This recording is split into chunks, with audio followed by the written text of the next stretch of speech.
औज़ुबिल्लाहिमिनश्शैतानिर्रजीम बिस्मिल्लाहिर्रहमानिर्रहीम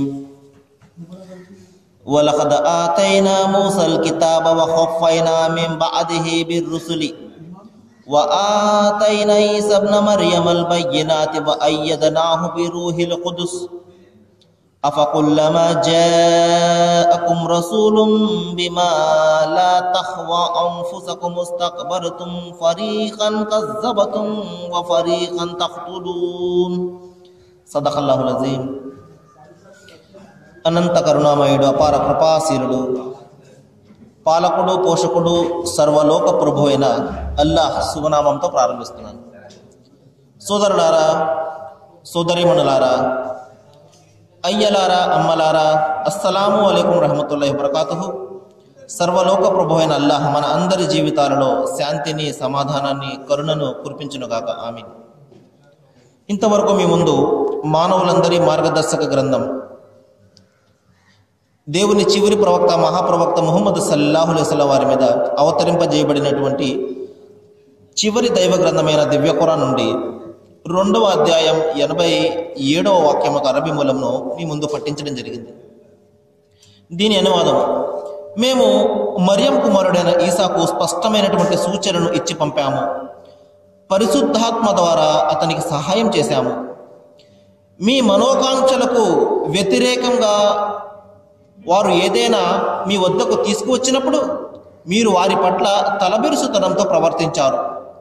కొందరిని తిరస్కరించారు, మరికొందరిని చంపివేశారు. సోదరులారా, ప్రవక్త ముహమ్మద్ సల్లల్లాహు అలైహి వసల్లం వారు దేవుని యొక్క చివరి ప్రవక్త. ఆయన తర్వాత మరొక ప్రవక్త వచ్చే అవకాశం లేదు. మరి అంతిమ గ్రంథం ఖురాన్ అనేది ప్రవక్త ముహమ్మద్ సల్లల్లాహు అలైహి వసల్లం వారి మీద అవతరింపజేయబడినటువంటి గ్రంథం. ఇందులో మొత్తం ఈ దివ్య ఖురాన్ మొత్తం అంతా కూడా దైవం యొక్క మాటలు మాత్రమే ఉంటాయి. ఇందులో ప్రవక్త ముహమ్మద్ వారి మాటలు కానీ, ఆయన యొక్క వ్యాఖ్యానం కానీ ఏది కూడా ఈ ఖురాన్లో ఉండదు. ఖురాన్ మొత్తం కూడా దైవం యొక్క మాటలు మాత్రమే ఉంటాయి. అయితే ప్రవక్త వారి చెప్పినటువంటి పలుకులు కానివ్వండి, ఆయన చేసినటువంటి వ్యాఖ్యానాలు కానివ్వండి, ఆయన మాట్లాడినటువంటి మాటలు కానివ్వండి, ప్రవచనాలు కానివ్వండి, ఇవన్నీ కూడా వేరుగా ఉంటాయి. వీటిని హదీసులు అంటారు. ఖురాన్కి విశ్లేషణ ఈ హదీస్ అన్నమాట. కాబట్టి దివ్య ఖురాన్లో కేవలము దేవుని మాటలు మాత్రమే ఉంటాయి. ప్రవక్త వారి మాటలు అంత మాత్రం కూడా అందులో కలవవు. ప్రవక్త వారి మాటలను వేరుగా హదీసులోని పేర్కోవడం జరుగుతుంది. ఈ హదీసుల్లో ప్రామాణికంగా పెద్ద పెద్ద గ్రంథాలు ఒక 6 ఉన్నాయి. అంటే ఆయన శిష్యులైనటువంటి కొంతమంది ప్రవక్త వారి యొక్క ప్రవచనాలను సంకలనం చేయడం జరిగింది. ఇందులో ప్రధానంగా బుఖారీ అనే ఒక గ్రంథము, అంటే బుఖారీ అనే ఒక శిష్యుడు ప్రవక్త వారికి సంబంధించినటువంటి ప్రవచనాలను ఎవరెవరైతే ఆయన ప్రవచనాలను జ్ఞాపకం పెట్టుకున్నారో వారి వద్దకు వెళ్ళి వాటిని అన్నింటినీ కూడా సంకలనం చేయడం జరిగింది. దీనిని బుఖారీ గ్రంథం అంటారు. ఆ తర్వాత రెండవది ముస్లిం అనే ఒక గ్రంథం. ముస్లిం అనే ఒక శిష్యుడు ప్రవక్త వారి యొక్క ప్రవచనాలను సంకలనం చేయడం జరిగింది. ఈ విధంగా 3వ పుస్తకము తిర్మిజీ అని, ఇంకా 4వది ఇబ్నె మాజా అని, 5వది అబూ దావుద్ అని, ఈ విధంగా ఒక 6 ప్రామాణికమైనటువంటి పుస్తకాలు ముస్లిం ప్రపంచంలో ప్రామాణికంగా అవి పేర్కొనడం జరిగింది. కాబట్టి ఖురాన్ యొక్క విశ్లేషణ, ప్రవక్త ముహమ్మద్ సల్లల్లాహు అలైహి వసల్లం వారి యొక్క ప్రవచనాలు, ఇవన్నీ కూడా ఖురాన్ మరియు హదీసులుగా మనకు ప్రస్తుతం లభ్యమవుతున్నాయి. అయితే సోదరులారా, నేను ఇంతవరకు కూడా అంతిమ గ్రంథం ఖురాన్లో, అంటే దైవం మాట్లాడినటువంటి మాటలలో ప్రవక్త యేసు వారికి ఆయన ఇచ్చినటువంటి గౌరవం, ప్రవక్త యేసు వారి యొక్క సందేశానికి అంతిమ గ్రంథంలో ఖురాన్లో దైవము ఇచ్చినటువంటి సాక్ష్యము, ఆయన తల్లికి ఇచ్చినటువంటి గౌరవము, ఆ ప్రాధాన్యత, ఇవన్నీ కూడా మనము చూడడం జరిగింది. ఇప్పుడు ఇన్షాల్లా నేను ప్రవక్త వారి మాటలలో క్రీస్తు యేసుని గురించి ఆయన ఇచ్చినటువంటి సాక్ష్యం ఏమిటి, ఈ విషయాన్ని గురించి నేను చెప్తాను. ఎందువలనంటే సోదరులారా, ఈ రోజున ప్రపంచవ్యాప్తంగా క్రైస్తవ ప్రపంచంలో ప్రవక్త ముహమ్మద్ వారిని క్రీస్తు వ్యతిరేకిగా చాలా ఎక్కువగా చిత్రీకరించడం జరిగింది. ఇది కేవలము కావాలని చెప్పి ఇస్లాంను అర్థం చేసుకునియకుండా, ఇది వేరే ధర్మము, దీనికి మనకు సంబంధం లేదు, ఈ విధంగా ఇస్లాంను అర్థం చేసుకునియకుండా, ఈ విధంగా అంతిమ గ్రంథం ఖురాన్ వైపునకు ప్రజలను, ముఖ్యంగా క్రైస్తవ సోదరులను వెళ్ళనీయకుండా చేయడం కోసము ప్రవక్త ముహమ్మద్ వారిని ఈ విధంగా ఆయన క్రీస్తుకు వ్యతిరేకి అని ఈ విధంగా ప్రచారం చేయడం ప్రపంచవ్యాప్తంగా చాలా ఎక్కువగా జరిగింది. తద్వారా మొత్తం క్రైస్తవ ప్రపంచం అంతా కూడా ప్రవక్త ముహమ్మద్ వారిని ఆయన క్రీస్తుకు వ్యతిరేకిగానే చిత్రీకరించుకోవడం జరిగింది.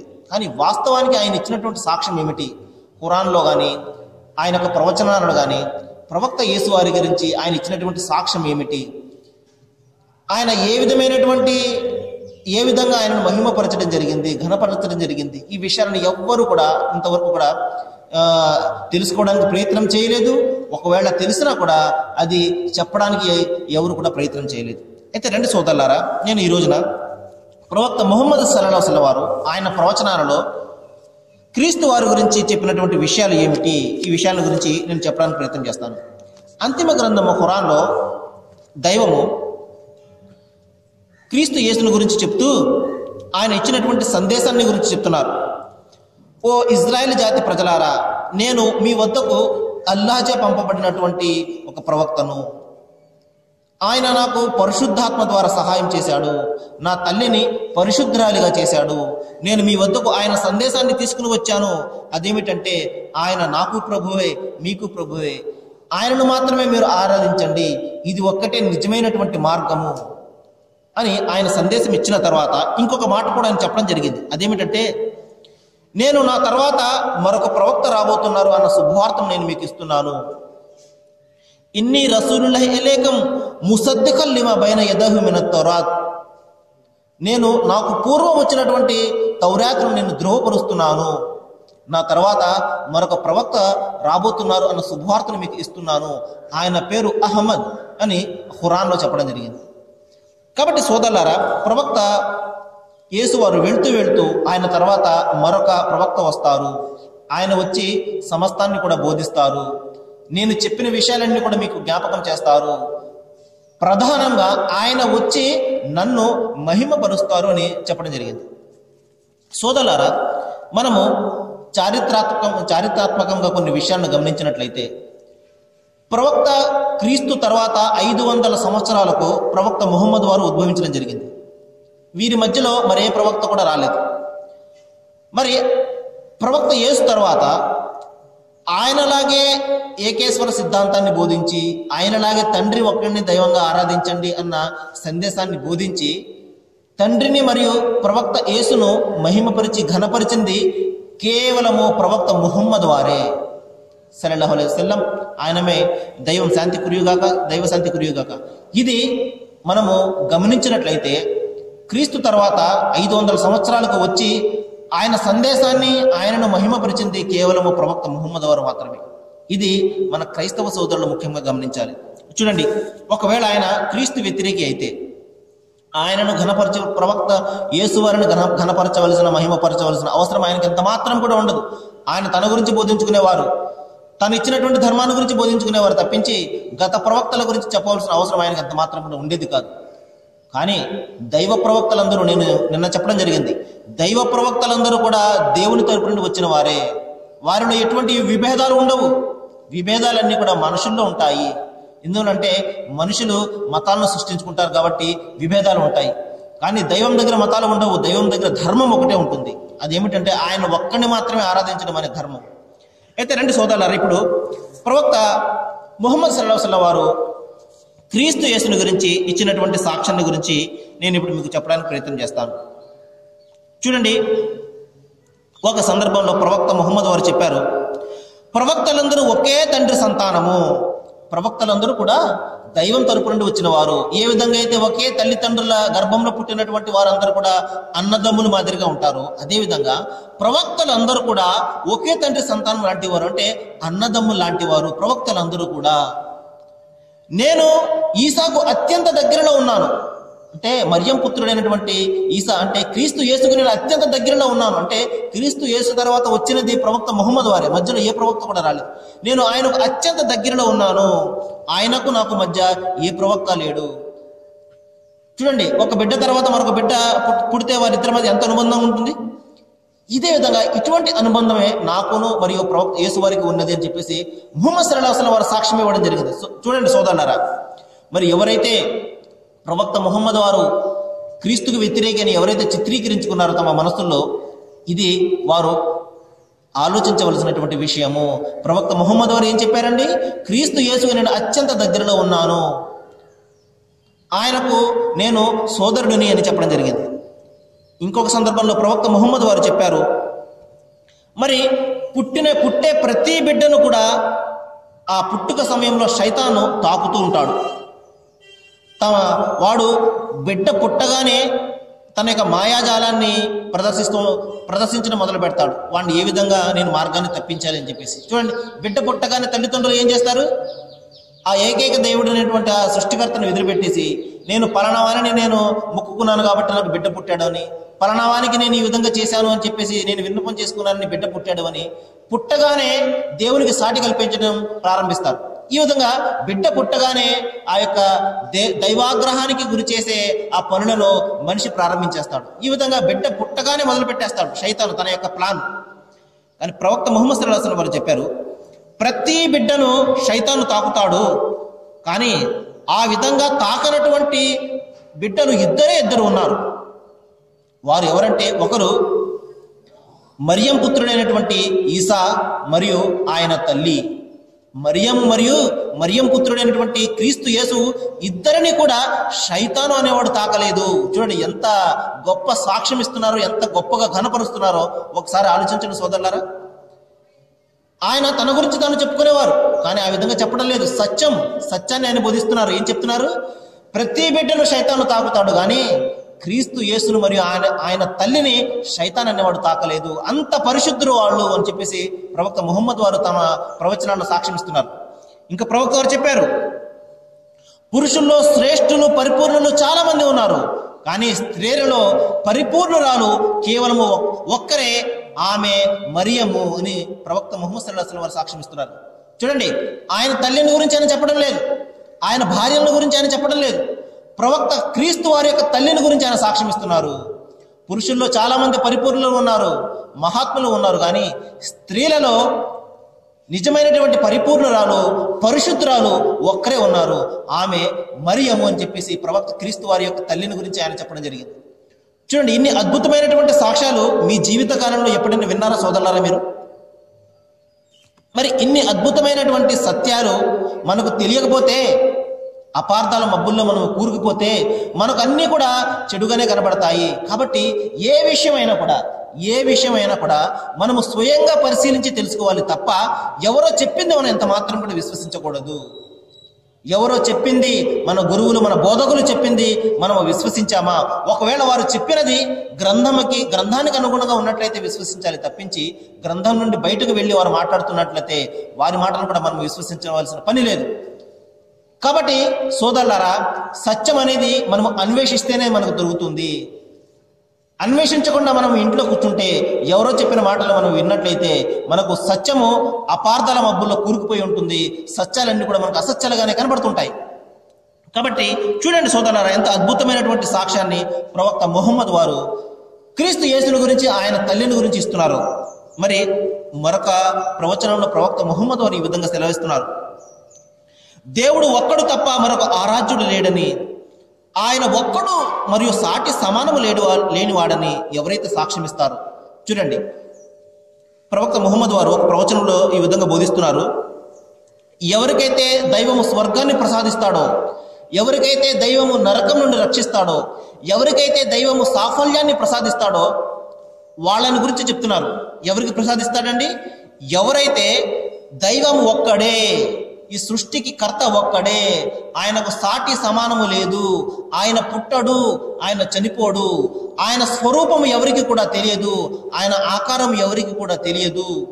ఈ విధంగా ఆయనకు ఏ వ్యక్తి కూడా సాటి కాడు, ఏ ప్రవక్త కూడా సాటి కాడు, సృష్టిలో ఉన్నటువంటి ఏ జీవి కూడా ఆయనకు సాటి కాదు, సృష్టి ఆయనకు సాటి కాదు అని ఎవరైతే భావిస్తాడో, ఎవరైతే విశ్వసిస్తాడో, ఇంకా ప్రవక్త ముహమ్మద్ వారిని దేవుని యొక్క దాసునిగా మరియు ప్రవక్తగా ఎవరైతే విశ్వసిస్తాడో, చూడండి సోదరులారా, ఈ యొక్క పదజాలం చూడండి. ప్రవక్త ముహమ్మద్ వారు చెప్పారు, ప్రపంచం ముందు నా గురించి మీరు దేవుని దాసునిగా మాత్రమే మీరు సాక్ష్యం ఇవ్వండి. నన్ను దైవంగానో లేకపోతే దైవం యొక్క కుమారునిగానో మీరు సాక్ష్యం ఇవ్వకండి. ఇటువంటి పనులు నేను వారిస్తున్నాను, జాగ్రత్త సుమా. ముహమ్మద్ని మీరు ప్రపంచం ముందు దేవుని దాసునిగా మాత్రమే మీరు సాక్ష్యం ఇవ్వండి. నేను దేవుని యొక్క అత్యంత బలహీనమైనటువంటి దాసుని మాత్రమే. మరి ఎవరైతే ప్రవక్త ముహమ్మద్ వారిని దేవుని దాసుడు మరియు ప్రవక్తగా ఎవరైతే సాక్ష్యం ఇస్తారో, ఇంకా ఎవరైతే హజరత్ ఈసా అంటే క్రీస్తు యేసును ఎవరైతే దేవుని దాసుడు మరియు ప్రవక్తగా ఎవరైతే సాక్ష్యం ఇస్తాడో, అంతేకాకుండా ఆయన మరియం గర్భంలో చేయబడినటువంటి దేవుని తరపు నుండి వచ్చినటువంటి ఒక ఆత్మగా ఎవరైతే సాక్ష్యం ఇస్తాడో, చూడండి సోదరులారా, ప్రవక్త ముహమ్మద్ వారు క్రీస్తు యేసుని గురించి చెప్తున్నారు. ప్రవక్త ముహమ్మద్ వారు మీరు దేవుని విశ్వసించండి, నన్ను ప్రవక్తగా విశ్వసించండి, మీరు సాఫల్యాన్ని పొందుతారు అని ఆయన చెప్పివేయచ్చు. కానీ ఆయన ఏం చెప్తున్నారు? మీరు దేవుణ్ణి విశ్వసించండి మరియు నన్ను ప్రవక్తగా విశ్వసించండి అని చెప్పి, ఎవరైతే క్రీస్తు యేసును దేవుని ప్రవక్త మరియు దైవం తరపు నుండి ఆయన పంపినటువంటి ఒక ఆత్మగా ఎవరైతే పరిశుద్ధాత్మ ద్వారా ఆయనకు జననం జరిగింది అని ఎవరైతే విశ్వసిస్తారో, ఆయన తల్లి పరిశుద్ధురాలు అని ఎవరైతే సాక్ష్యం ఇస్తారో, దైవం వారికి స్వర్గాన్ని ప్రసాదిస్తాడు అని చెప్పడం జరిగింది. చూడండి సోదరులారా, నేను చెప్తున్నటువంటి మాటలు బైబిల్ నుండి మాటలు కావి. ఇవి ప్రవక్త ముహమ్మద్ సల్లల్లాహు అలైహి వసల్లం వారు ఆయన ప్రవచనాల్లో చెప్పినటువంటి మాటలు. ఎంత ఆశ్చర్యకరంగా ఉన్నాయి చూడండి. ఈ విధంగా నమ్మశక్యం కాని విధంగా ప్రవక్త ముహమ్మద్ వారు క్రీస్తు యేసుని గురించి ఘనపరచడం జరిగింది. ఎందుకంటే ఆయన ప్రవక్త యేసు వారు చెప్పడం జరిగింది, ఆయన వచ్చి నన్ను ఘనపరుస్తాడు, నన్ను మహిమపరుస్తాడు, ఆయన నా విషయాలన్నీ కూడా ఆయన జ్ఞాపకం చేస్తాడు. మీకు నేను చెప్పే అనేక సంగతులు ఉన్నాయి, మీరు వాటిని సహింపలేరు. ఆయన వచ్చి మీకు సర్వాన్ని కూడా బోధిస్తాడు, మిమ్మల్ని సర్వసత్యంలోనికి నడిపిస్తాడు. మరణం తర్వాత మనకు ఏం జరుగుతుంది, ఇది ప్రవక్త యేసు వారు మనకు చెప్పలేదు. నరకం ఎలాగుంటుంది, స్వర్గం ఎలాగుంటుంది, ప్రవక్త యేసు వారు మనకు చెప్పలేదు. భార్య బిడ్డలతో మనం ఏ విధంగా జీవితం గడపాలి, మన యొక్క ధర్మశాస్త్రం ఏమిటి, మనకు ప్రవక్త యేసు వారు చెప్పలేదు. కానీ ఆయన వచ్చి మీకు చెప్తారు, ప్రవక్త ముహమ్మద్ వచ్చి మీకు చెప్తారు మరణం తర్వాత మనం ఎదుర్కొనే పరిస్థితులు ఏమిటి, సమాధిలో మనకు ఏ విధమైనటువంటి కష్టాలు ఉంటాయి, ఏ విధమైనటువంటి సమస్యలు, ఏ విధమైనటువంటి ప్రశ్నలు దైవదూతలు మనల్ని అడుగుతారు. ఇది ప్రవక్త ముహమ్మద్ వారు మనకు చెప్పారు. మన భార్యతో ఏ విధంగా మసులుకోవాలి, మన బిడ్డలతో ఏ విధంగా మసులుకోవాలి, మనకు ప్రవక్త ముహమ్మద్ వారు చెప్పారు. ఈ విధంగా ఆయన వచ్చి మేము సర్వాన్ని కూడా మీకు బోధిస్తాడు అని యేసు వారు ఏ వ్యక్తి గురించి అయితే చెప్పారో ఆయన ప్రవక్త ముహమ్మద్ వారు. అందుకని ఆయన ఘనపరచడం జరుగుతుంది, అందుకని ఆయన ప్రవక్త యేసు వారిని మహిమపరచడం జరుగుతుంది. మీరు అల్లాహ్ను విశ్వసించి ప్రవక్త ముహమ్మద్ను విశ్వసించిన తర్వాత క్రీస్తు యేసును కూడా మీరు విశ్వసించాలి. ఆయన మరియం తరపున, దైవం తరపున మరియం గర్భంలో దాల్చినటువంటి ఒక పరిశుద్ధాత్మగా మీరు ఆయనను విశ్వసించాలి. అప్పుడు మాత్రం మీరు సాఫల్యం పొందుతారు అని ఆయన చెప్పగలిగారు. అంటే ఏ విధంగా క్రీస్తు యేసు వారి యొక్క మాట తూచా తప్పగా ప్రవక్త ముహమ్మద్ సల్లల్లాహు అలైహి వసల్లం వారిలో జరిగిందో ఒకసారి గమనించండి. మరొక సందర్భంలో ప్రవక్త ముహమ్మద్ వారు చెప్తున్నారు ఆయన యొక్క రెండవ రాకడ గురించి. ఎందువలనంటే కుల్లు నఫ్సున్ జాయికతుల్ మౌత్, ప్రతి ప్రాణి కూడా ఇక్కడ మరణాన్ని చవి చూడాలి.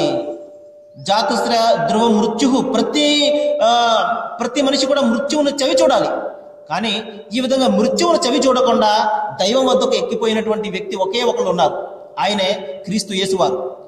ఆయనను మృత్యువు ఇంతవరకు ఏమీ చేయలేకపోయింది, కానీ ఆయన కూడా మృత్యువును చవి చూడాలి. కాబట్టి తిరిగి ఆయన భూమి మీదకు అవతరించడం జరుగుతుంది. ప్రవక్త వారు అదే చెప్పారు. ప్రవక్త ముహమ్మద్ వారు నిస్సందేహంగా దైవ ప్రవక్త అయినటువంటి ఈసా మీ మధ్య మళ్ళా అవతరిస్తారు. క్రీస్తు రెండవ రాకడ గురించి ఆయన సాక్ష్యం ఇస్తున్నారు. ఎందువలనంటే ఆయన వచ్చి మరణాన్ని చవి చూడాలి. ఎందువలనంటే ఆయనకు ఇంతవరకు కూడా మరణం అనేది చవి చూడలేదు, మరణం ఆయన వద్దకు ఇంతవరకు కూడా రాలేదు. సజీవంగా దైవం ఆయనను పైకి లేపుకోవడం జరిగింది. ఆయన పుట్టుక కూడా ఒక అద్భుతం అయితే ఆయన దైవం వద్దకు మరలడం కూడా అంతే అద్భుతము. ఆయన మీద ఏగవారిని ఇవ్వకుండా దైవము ఆ విధంగా ఆయనను తిరస్కరించే వారి నుండి ఆయనను పరిశుద్ధునిగా దైవము ఆయనను పైకి తీసుకురావడం జరిగింది. తిరిగి ఆయన ఎందుకు పంపుతాడు అంటే ఆయన సాధారణ మానవుల మాదిరిగా ఆయన కూడా మృత్యువుని చవి చూడాలి కాబట్టి ఆయనను తిరిగి పంపడం జరుగుతుంది. ప్రవక్త వారు ఇదే సాక్ష్యం చెప్తున్నారు. దైవ ప్రవక్త అయినటువంటి ఈసా మీ మధ్య తిరిగి అవతరిస్తారు, న్యాయపాలనాధికారిగా ఆయన తిరిగి మీ మధ్య అవతరిస్తారు. ఆయన 40 ఏండ్లు మీ మధ్య మరి నిష్పక్షపాతమైనటువంటి న్యాయమూర్తిగా ఆయన తీర్పును ఆయన ఇవ్వడం జరుగుతుంది. ఆయన ఒక రాజ్యాన్ని ఆయన పరిపాలిస్తారు, అందరికి సమానమైనటువంటి న్యాయం చేస్తారు. ఆయన రాకకు పూర్వము ప్రళయం రాదు అన్నారు. కాబట్టి ఆయన వచ్చిన తర్వాతే ప్రళయం వస్తుంది తప్ప అంతవరకు ప్రళయం రాదు అని చెప్పేసి ప్రవక్త ముహమ్మద్ సల్లల్లాహు అలైహి వసల్లం వారు క్రీస్తు యేసుని వారి గురించి ఈ విధంగా సాక్ష్యం చెప్పడం జరిగింది.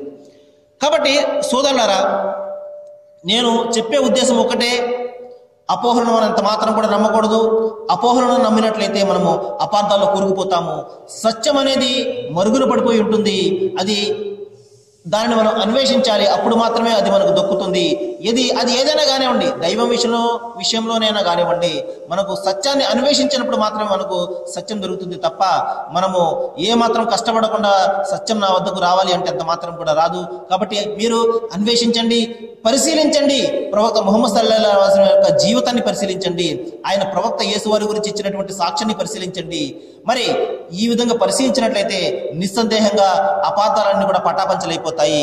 నేను దైవాన్ని ప్రార్థిస్తున్నాను, మరి ఏ విషయాలైతే ఇంత స్పష్టంగా మీ ముందు నేను బోధిస్తున్నానో సోదరులారా, మా ఉద్దేశం ఒకటే, అపార్థాలన్నీ కూడా తొలగిపోవాలి, ఈ విధంగా అనుమానాలన్నీ కూడా తొలగిపోవాలి, మనసు ప్రశాంతంగా ఉండి అందరం కూడా కలిసి అందరినీ సృష్టించినటువంటి దైవాన్ని మనం ఆరాధించాలి. దైవాన్ని ఆరాధించి మనము ఆయన ఆగ్రహం నుండి మనము బయటపడాలి. ఆయన సృష్టించినటువంటి భయంకరమైనటువంటి నరకాగ్ని నుండి మనం అందరం కూడా రక్షింపబడాలి. ఆ విధంగా రక్షింపబడాలి అంటే ఆయనకు మనము మన ప్రవక్తలు ఏదైతే మనకు ఆజ్ఞాపించారో అది మాత్రమే మనము ఆచరించాలి. దైవం ఒక్కడిని మాత్రమే మనము ఆరాధించాలి. దైవము మీకు నాకు మనందరికీ కూడా సన్మార్గాన్ని బోధించుగాక, సన్మార్గాన్ని చూపుగాక. అంతేకాకుండా మన మనస్సులను కలిపి దైవము మనందరినీ కూడా ఏక మనస్సులను చేసి ఎటువంటి అపార్థాలు మన మనసులో నిలవనివ్వకుండా ప్రశాంతంగా మనము దైవాన్ని ఆరాధించేలాగా దైవం మనకు ఆ జ్ఞానాన్ని ప్రసాదించుగాక.